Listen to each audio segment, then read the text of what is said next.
tak ada bangsa yang senang hidup di bawah pendudukan bangsa lain. Demikian pula dengan rakyat Afghanistan. Karena itu, hengkangnya Amerika Serikat setelah pendudukan selama 20 tahun adalah kabar baik. Semua bangsa ingin menjadi merdeka. Namun demikian, apakah ke depan bangsa Afghanistan akan dapat membangun negeri yang damai, tanpa pertikaian berarti, tanpa perang saudara?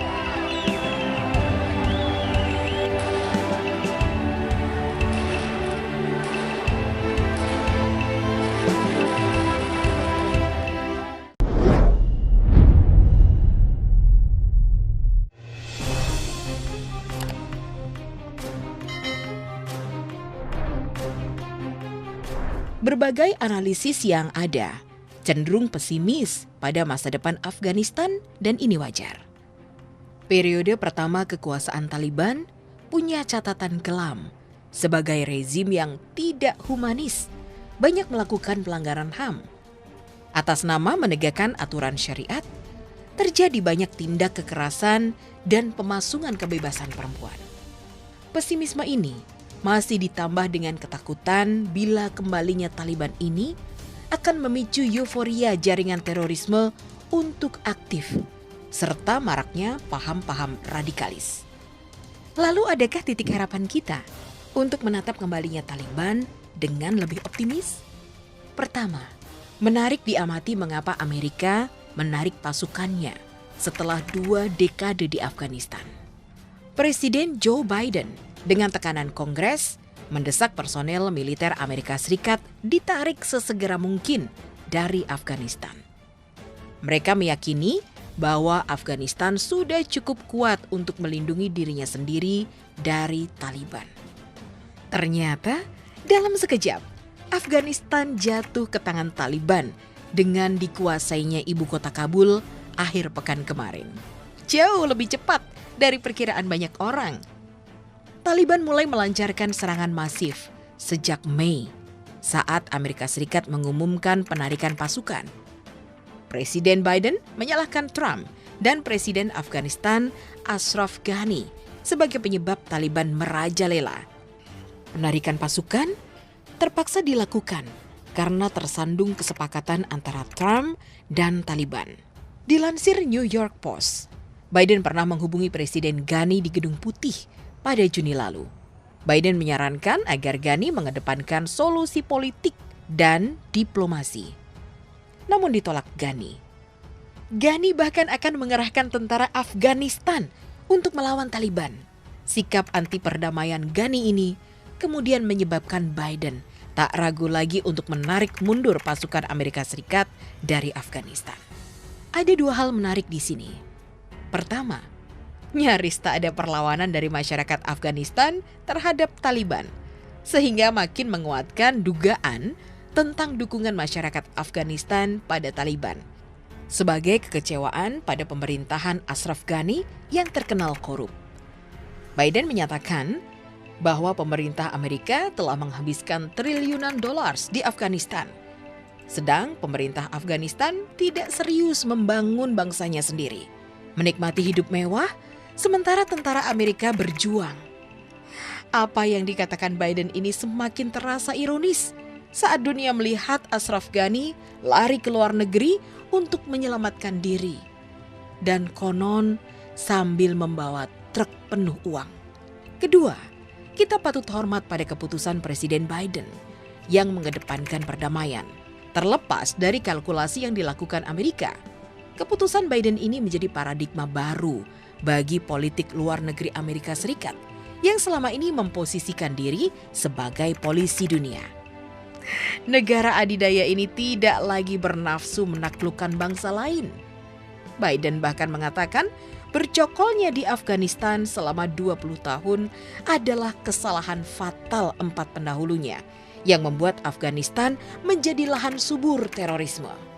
Mungkin ini kemenangan hati nurani dengan mengedepankan kesadaran menabur perdamaian dan mengikis permusuhan-permusuhan di muka bumi. I'm proud, but in fact I'm very proud to be the first Pashtun the first Pakistani and the youngest person to receive this award. Bagaimana dengan Taliban? Akankah mereka tetap menjadi kelompok yang mengusung cara-cara kekerasan? Mullah Abdul Ghani Baradar, pemimpin Taliban, telah memerintahkan untuk tidak melakukan kekerasan kepada lawan-lawan politiknya. Bahkan memerintahkan untuk melindungi nyawa dan harta bendanya. Seperti juga langkah Biden. Pernyataan Baradar ini juga suatu terobosan untuk kelompok yang selama ini dikenal sangat radikal dan jauh dari humanis. Bagaimana realisasinya? Kita masih harus menunggu waktu. Beberapa terobosan yang dilakukan Taliban antara lain, Taliban mengumumkan adanya amnesti massal kepada semua pegawai pemerintah Afghanistan, meminta mereka untuk tetap bekerja. Kabar amnesti itu muncul setelah banyak pegawai pemerintah takut jika pemberontak akan melakukan aksi balas dendam kepada mereka. Taliban juga berjanji menghormati hak perempuan Afghanistan menurut syariah. Demikian pernyataan juru bicara milisi Zabihullah Mujahid dalam konferensi pers pertama mereka. Mujahid menerangkan terdapat perbedaan besar antara Taliban yang digulingkan Amerika Serikat pada 2001 dengan sikap mereka setelah kembali berkuasa pada 2021. Taliban menjamin tidak akan ada diskriminasi, memberikan hak pada perempuan untuk mendapat pendidikan hingga jenjang universitas yang sempat dilarang pada periode 96 sampai 2001. Selain itu, dia juga menyatakan perempuan akan tetap bisa bekerja dan menjadi bagian dari pemerintahan baru mereka. Narasi-narasi moderat yang dibuat Taliban baru ini layak membuat kita paham mengapa rakyat Afghanistan terlihat mendukung Taliban. Meski ada analisis yang mengatakan Taliban bisa memasuki Kabul bukan karena rakyat Afghanistan itu sangat kesukuan. Tentara lebih memilih loyal pada pemimpin sukunya daripada presidennya. Hal yang mungkin terjadi di Indonesia bila narasi-narasi politik berjubah agama didengung-dengungkan pemuka agama, sehingga rakyat lebih loyal pada pemuka agama politis daripada kepada presiden. Menarik juga untuk kita amati adalah fakta bahwa Taliban membangun kerjasama dengan Cina dan Iran. Taliban yang merupakan Islam Sunni garis keras mau bekerja sama dengan pemerintah Iran yang Syiah. Iran dan Afghanistan adalah musuh bebuyutan di masa lalu. Bahkan di tahun 1998, Iran hampir saja memerintahkan serangan militer ke Afghanistan. Saat itu dipimpin Taliban. Serangan itu menewaskan 11 orang diplomat Iran di Afghanistan Utara. Sedangkan Cina tidak punya sejarah konflik apapun dengan Taliban. Cina tidak pernah mempermasalahkan ideologi saat melakukan kepentingan bisnisnya. Yang penting, secara kalkulasi mereka tidak merugi. Ini membedakannya dengan Indonesia yang gampang sekali terfragmentasi karena SARA. Dari situ semua, meski perlu waktu untuk membuktikannya, kemenangan Taliban adalah kemenangan narasi-narasi damai. Ditambah semangat membebaskan negara itu dari pemerintahan korup. Kita wajib mengapresiasi Amerika dengan kesadaran baru membangun perdamaian di Afghanistan dengan cara menarik pasukannya. Memberikan kesempatan pada bangsa Pakistan untuk berkembang secara otonom. Belajar dari kesalahan masa lalu, baik dari rezim otoriter Taliban lama maupun rezim korup yang baru saja selesai itu. Jatuhnya Taliban bisa jadi tak sepenuhnya karena kekuatan Taliban, tetapi karena rezim manja yang tak pernah serius membangun negerinya. Semoga ini menjadi penanda akhir kisah kelam invasi suatu negara ke negara lain. Penjajahan di era modern pelan-pelan tinggal menjadi sejarah.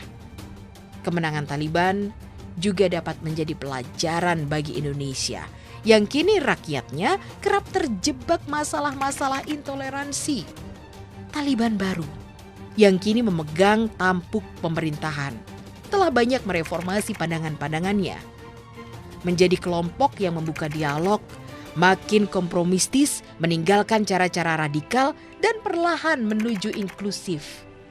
Baru-baru ini, dunia bahkan tersenyum melihat foto tentara Taliban bermain bom kar saat berekreasi di suatu taman ria. Sesuatu yang tak mungkin dilakukan tentara Taliban di masa lalu. Berkebalikan dengan kelompok-kelompok keagamaan di Indonesia yang kian hari makin jauh dari inklusif, makin jauh dari membangun dialog dan tak menjaga harmoni. Semoga kisah di Afghanistan ini menjadi awal baru bagi lahirnya bangsa-bangsa mandiri dan saling menjaga perdamaian di muka bumi. Namun demikian, tentu kita tidak akan melupakan sejarah pula. Perlu kita ingat, ketika penjajah Inggris meninggalkan wilayah Palestina pada 1948. Ia meninggalkan konflik dan perang yang tak ada akhirnya. Hingga sekarang, konflik Israel-Palestina seolah menjadi abadi.